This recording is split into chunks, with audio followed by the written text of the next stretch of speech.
Rise and shine. It is Merleworld card time. And today's episode, I just want to say, LA, I love you, but you're bringing me down.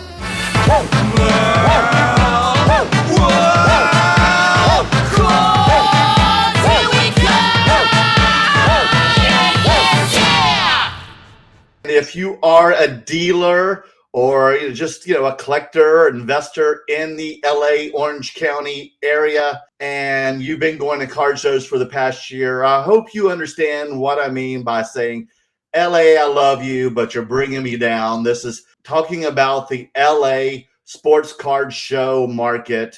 And I just want to give, a little, speech about it. I've been doing this for about less than, a year. I'd say about a little over 6 months now. I've been doing shows in LA, but since the beginning of 2022, I've been going out of town and out of state all across the country. I've been doing shows in Dallas since January. I've been going to Atlanta. I went to Houston, which was the only negative show that I've been doing out of state.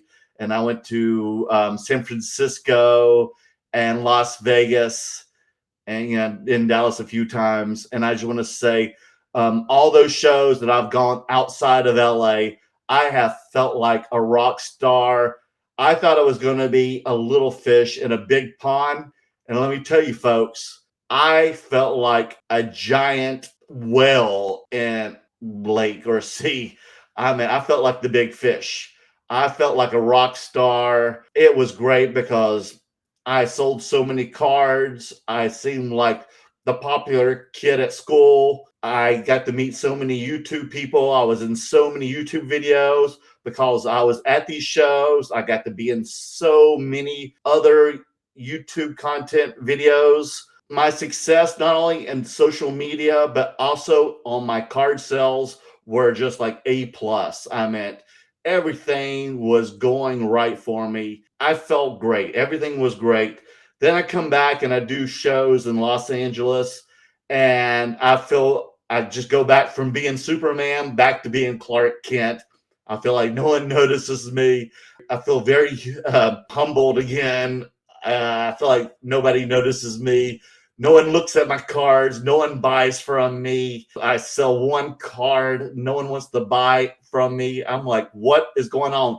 Is it me? Is it them? What the fuck is going on, folks? Like, no one even comes to my table to look at my cards. I see lots of foot traffic, but no one's even come to my table. I smell my armpits. Armpits don't stink. I put on deodorant. I take a shower in the morning. I use nicest smelling shower gels. And I use nice, cologne. I don't put too much on. I don't overdo it. So I don't know what is wrong with me. I check my breath. I feel like my breath smells good. I brush my teeth in the morning and at night before I go to bed.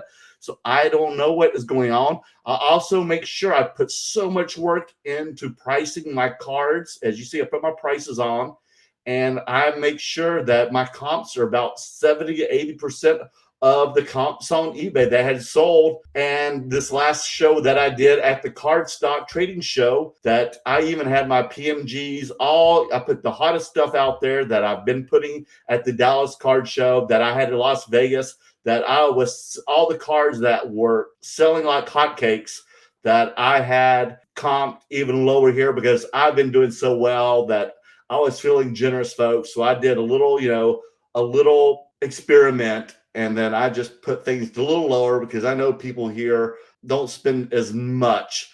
So I'd rather people pay for cash. I didn't want to trade. So I put things a little cheaper than I had them priced at Dallas and Vegas. And you know what, folks? No one gave a damn. No one even gave a damn. And anyone who ever comes to my table and looks at my cards, you know who you are. And you know, if you come to me and negotiate a price, you know how reasonable I am, that I am willing to work a deal with you. I have a rubber arm, folks. I'm not going to go way over half price. That's for sure. But I will do something that makes us both happy. And I was going to be very generous this weekend, very, very generous. And so I decided to do an experiment, and I comped things very, very low. And I had like Spider-Man PMGs. I had Star Wars Chrome. I had some of the best basketball stuff. I had Joel Embiid, Giannis, Jordan. I meant some of your best players, autograph cards, rookies that were way below comp prices. I had oh my gosh, all kinds of Marvel stuff. I had celebrity cards. I mean, just some goodies, some wrestling cards. I had Roman Reigns rookie autographs, folks, that are like pop one. You could come up to me and negotiate, and I was willing to work a deal with you. And no one came up to me. I think there was a lot of foot traffic, and I think 10 people came to my table, and those 10 people came, and either there were other YouTube people that just came to say hello. They didn't set up. They usually set up because I've seen all these people at all these out of town shows that I've gone to, the Dallas shows, the Vegas and the Atlanta, and they've all came to say hello to me, and some other YouTube people that I have not seen yet. Like, shout out to Pittsburgh. He came and introduced himself to me. So it was a pleasure to finally have met you. And I got to, say hello to Mama Breaks and a few other people. I also wanted to give a shout out to Bad Kid Breaks, who loved seeing my celebrity cards. He loved my Lady Gaga cards and my Prince cards because he had the tattoo of Lady Gaga on his one shoulder and Prince tattoo on his shoulder. So if you check out my Instagram, my Merleworld cards, I had a post of him with my cards and his tattoo. So that's a pretty cool shot of him. And he was also set up at Cardstock Trading Show. Only 10 people came to my table that entire day. I sold one card. Folks, I do not bite. I swear to God. So I promise I don't bite. I took to some people, some of the YouTube people, YouTube world, because we're all friends here. It's a small community, small world. I'm like, what the fuck is going on? How come I'm able to sell hundreds of cards at all these big shows all over the country, totally get just wiped out all these shows? I feel like a total rock star as a card dealer, as a vendor. Then I come to LA. I just feel like the redheaded stepchild. I just feel so neglected. Is it me? Is it what? I won't tell who these other people are. I'll keep their anonymity, but they all told me the same thing. They're like, no, dude, it is not you. It is the Los Angeles area. That's why some of us don't set up anymore. It's a waste of time. And I'm like, why? Why is the second largest city in the United States the worst card market in the entire country? Why do I go to Dallas and I'm a rock star? Why do I go to Atlanta? Why do I go to all these other cities across the country? I just sell out. They told me the reason is the LA market, LA Orange County area, it's dried up. It's been exhausted. And I'll give you an analogy. I'm going to give you an analogy, folks. When I was a teenager living in North Carolina, my favorite pastime, my hobby was when I would come home from school or, in the summer, I lived in the country and I lived, around a bunch of lakes. And I loved to go fishing. I loved to go bass fishing. I had my rubber worms and all my lures, my spinners and everything. And I would love to go bass fishing. And I had my favorite, just like Andy Griffith, living in North Carolina, I had my favorite fishing holes. And man, I would catch some, huge largemouth bass, like, 6, 8, 10-pound bass. And I was always by myself. And sometimes I would see other people fishing and they were like, oh, I would never catch anything. And I would tell people like, oh man, I have some great fishing holes. And I told everybody about my fishing holes. A week later, I'd see some, my friends and some of my neighbors fishing in some of those, my favorite fishing holes. And they also, had lures and, rubber worms and everything. And they were catching the fish too. I was a catch and release guy because my mom, if I brought a 10-pound largemouth bass to home, my mom would just pass out and die. She didn't want to see a fish inside our home. She didn't like to cook, and that just freaked her out. So I would just have to throw the fish back. Friends and neighbors, they like to keep the fish, take them home and cook them. But then one weekend, I come to my favorite fishing hole, my favorite fishing hole. And there's these strangers. I don't know who the hell they are. They're not using lures or rubber worms or, catching these bass. Also, mind you, it was mating season. And these people, whoever they were, I didn't recognize them. I don't know where they came from. They weren't from my neighborhood, but they were using treble hooks and they were snagging these largemouth bass, which is illegal to do. And they were catching all these 10, 12-pound largemouth bass and snagging them all and keeping them all. And they pretty much took all the fish out of this lake and just stripped the lake of all these beautiful largemouth bass. And by the middle of the summer, there were no more largemouth bass in this lake. My favorite fishing lake, which was really close to my home, there was no more fish to fish for. So I had to go look for other fishing holes. So the lesson to the story is to keep my big mouth shut so no one can come and find my favorite fishing holes. So I never told anybody about my next favorite fishing holes. The lesson learned. But what does that have to do with the card market? Well, the problem is the treble hooks. There's too many damn card shows happening in Los Angeles and the Orange County areas. I swear to God, there is like a card show every damn weekend. These are the treble hooks, folks. The treble hooks are that there are too many damn card shows every damn weekend. There's one in Orange County. There's one in Los Angeles. This week, next week, there's one. There's one this weekend. There was a couple this weekend. So there's also flea markets. There is always, people set up at Frankensons. There is always a permanent card show at Diamond Eye Sports in Orange County. I have set up many times in the past. Cardstock always has one every month. LA Proper has one every couple months. Always one going on almost every weekend, and it has exhausted the card market. There are no more largemouth bass left, folks. That is the problem. That is why I cannot sell. And I see people who I see on other YouTubes, they're not YouTubers, but they come to be in the YouTube people's videos. They just pass right by my table and they don't even look. And I know they buy PMGs from these people. I know the cards that they buy, and I won't even call them out, but they don't even come to look at my table to see what I have. And I could have given them a 50% off sale, but they didn't even look. They didn't even look. What the fuck? What the fuck? What the fuck? Seriously. I meant, what is going on? Then they want one of my hottest cards, and then they want to trade with me, and then they want to trade a Kyler Murray card or a Devontae Adams. Like, what the fuck? What the fuck? What the fuck? What do I want with that card? A football card?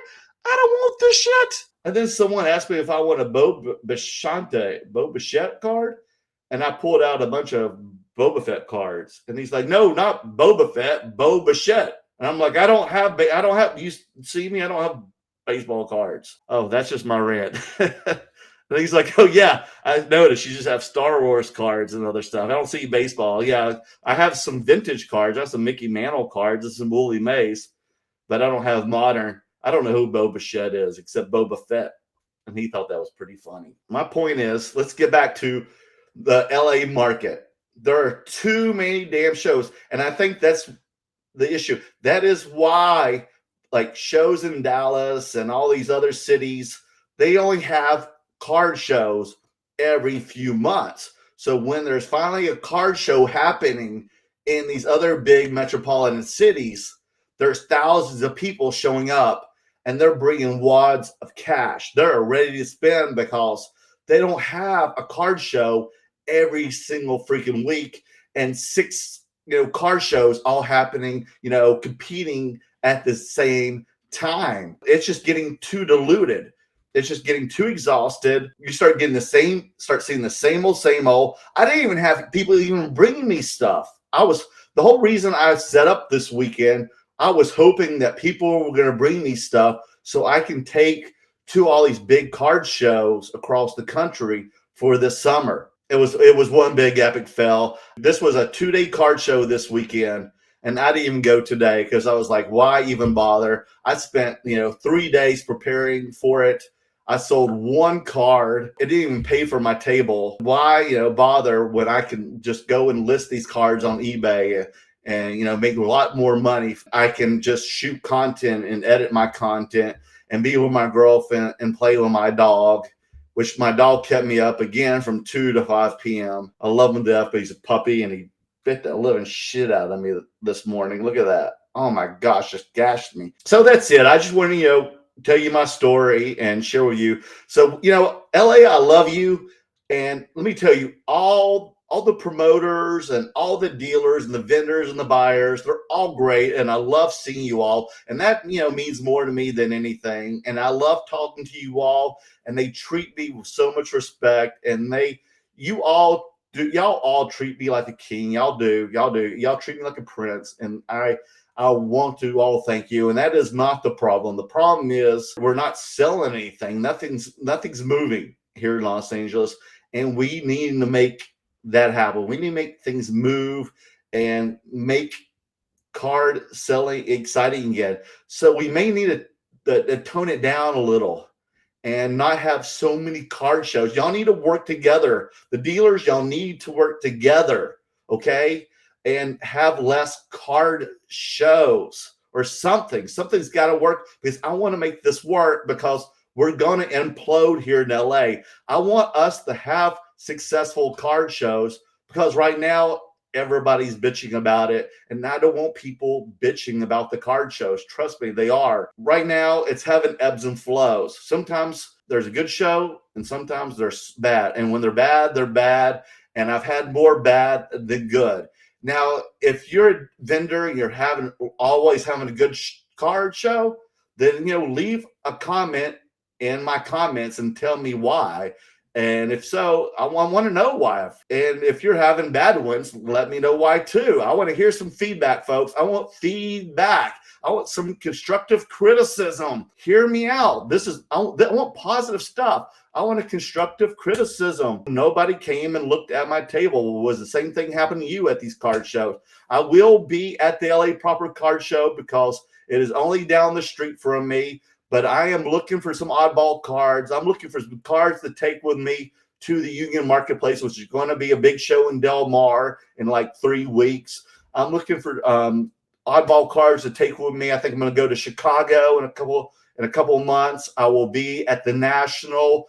I'm going to be with the great curator. We're always doing big shows together. Me and Dan, the great curator, Brian of Sunday League Investor, will always be at these big card shows together this summer. We'll be at Bleecker Street in July. We'll be at the National. We'll be at the Dallas Card Show. I'll be missing the one in May because it's my girlfriend's birthday. So I promised I'll be with her that weekend. And so unfortunately, I'll be missing the May one, but I will be at the July show. I just wanted to get that off my chest to everybody. So if you've got any advice, please leave it down below in the comments.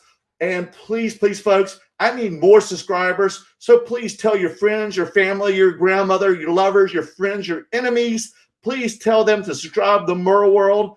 And please hit the like button and smash that bell button because I need you to watch these videos, okay? This is Merlin from Merleworld Cards. I'll see you on the next video. I love you all. Bye-bye.